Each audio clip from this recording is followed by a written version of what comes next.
Hi, I'm Karl Weber. Welcome to Video Aided Instructions English Grammar Series. This is the sentence structure program.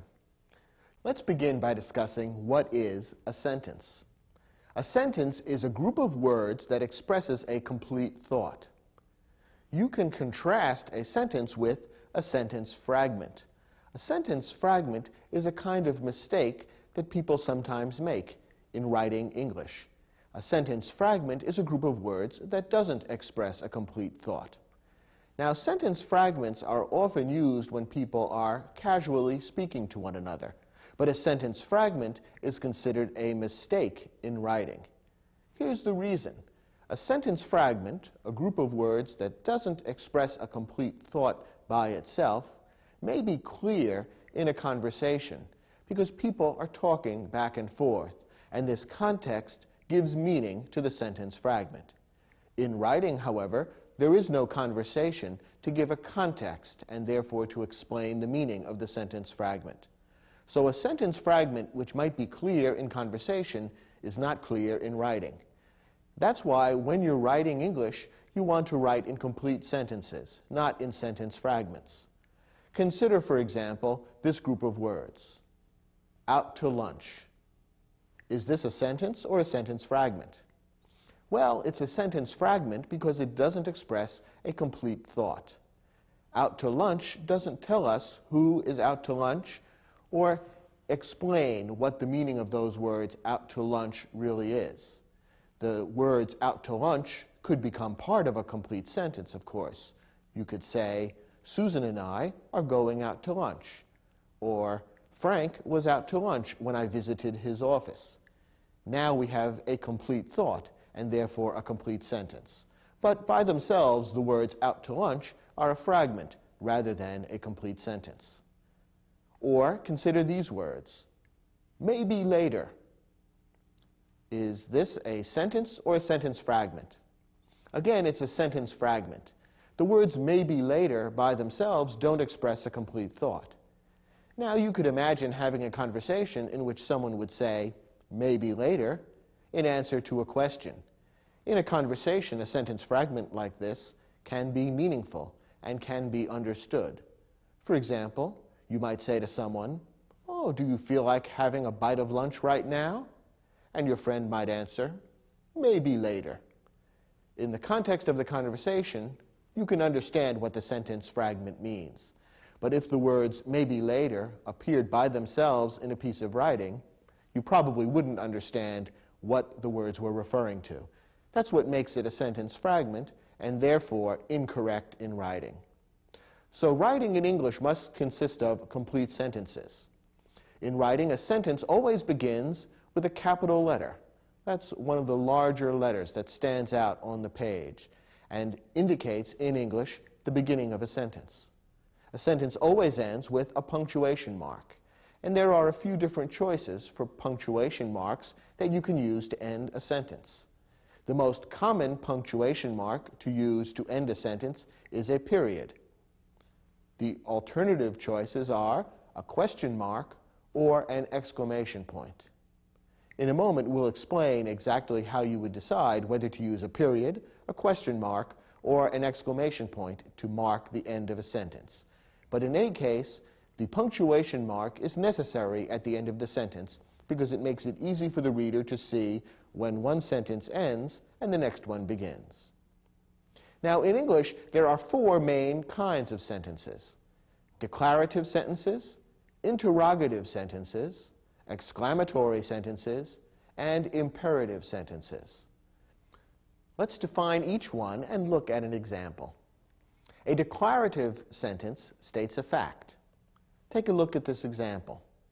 The sun is shining today. This sentence states a fact about what today's weather is like. Therefore, it's a declarative sentence. The vast majority of English sentences that you'll encounter in reading and writing are declarative sentences. Notice that this sentence begins with a capital letter and ends with a period. Almost all declarative sentences end with periods. And again, this is the most common type of sentence that you're likely to encounter or that you'll be writing for school or for work. An interrogative sentence asks a question. Here's an example. Do you have any plans for this afternoon? When I say this interrogative sentence, I'm asking a question of whoever is listening to me. I'm asking them what they're planning to do this afternoon. An interrogative sentence ends with a question mark. That makes it clear to the reader that a question is being asked. And again, like all sentences, it begins with a capital letter. The third type of sentence is an exclamatory sentence.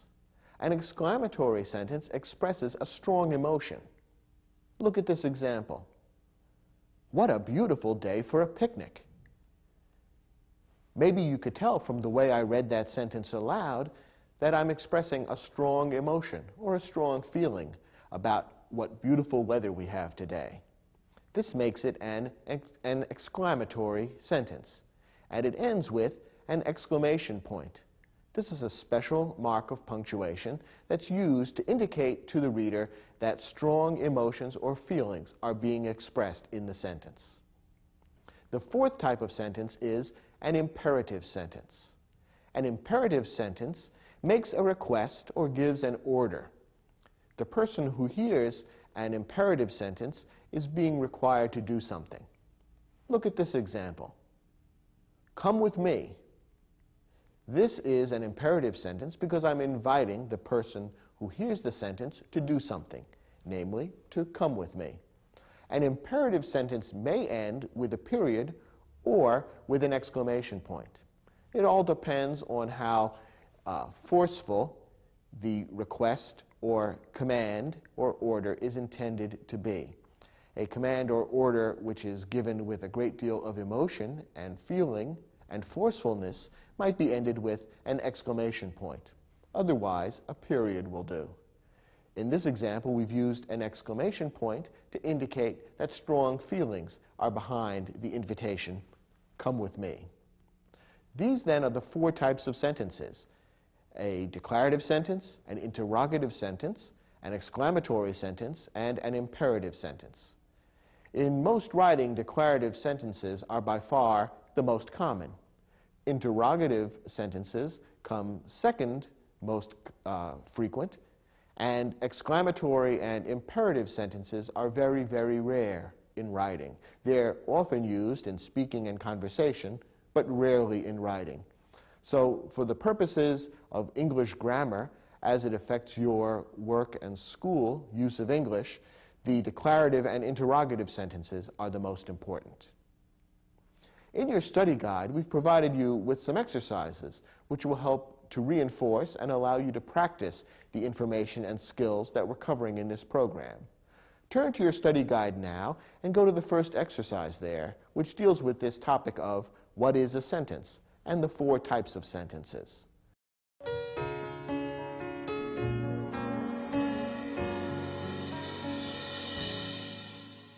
Did you find this exercise difficult? Your job was to read 5 sentences, and for each one to decide whether the sentence was a declarative sentence, an interrogative sentence, an exclamatory sentence, or an imperative sentence. We also threw in one sentence fragment, that is, a group of words that looks like a sentence but doesn't express a complete thought. Remember that in writing, a sentence fragment is incorrect.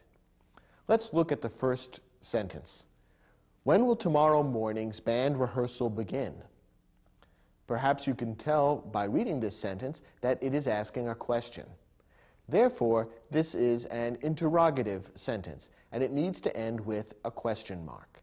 So that's the correct answer for this first question. Let's look at the second sentence. Always read the safety instructions before using a new power tool. What kind of sentence is this? Is it a declarative sentence? Does it state a fact? No, not really. Is it an interrogative sentence? Is it asking a question of you, the hearer? No, it isn't. Is it an exclamatory sentence? Is it expressing strong emotion? No, not really that either. It is an imperative sentence. Remember, an imperative sentence is one that makes a request or gives an order. And in this case, the sentence is giving an order or making a request of whoever reads it. It is telling that person that they ought to do something, namely to read the safety instructions before using a new power tool. Therefore, this is an imperative sentence. Remember that we said an imperative sentence may end with either a period or an exclamation point. It all depends on whether strong feeling or strong emotion is being expressed.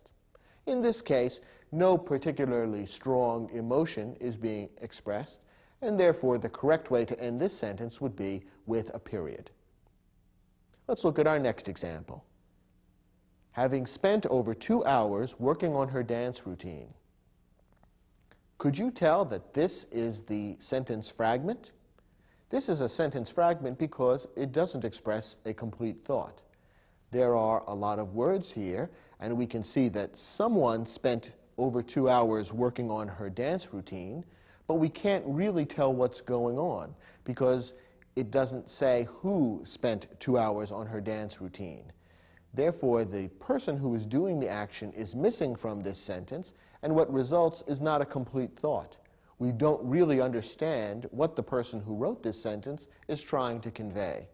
This is a sentence fragment, not a complete sentence, and if it appeared in a piece of writing, it would be considered incorrect. Therefore, this is the sentence fragment and shouldn't be given any final punctuation because it's really not a complete sentence. Let's look at the next example. The local wildlife refuge is home to over 70 species of birds. This sentence states a fact. Therefore, it's a declarative sentence, the most common type of sentence in English, and it ought to be concluded with a simple period. Let's look at the final sentence. That was a fabulous party. Here is a sentence that expresses strong emotion. This is an exclamatory sentence. It ought to be marked with an exclamation point, which indicates that it's a sentence expressing strong feelings. The person who wrote or speaks this sentence is talking about how much they enjoyed the party and is expressing that with a lot of feeling. That's what makes this an exclamatory sentence and means that it should end with an exclamation point. Did you get all 5 of these questions right? I hope so. Thank you for watching, and good luck in your future endeavors.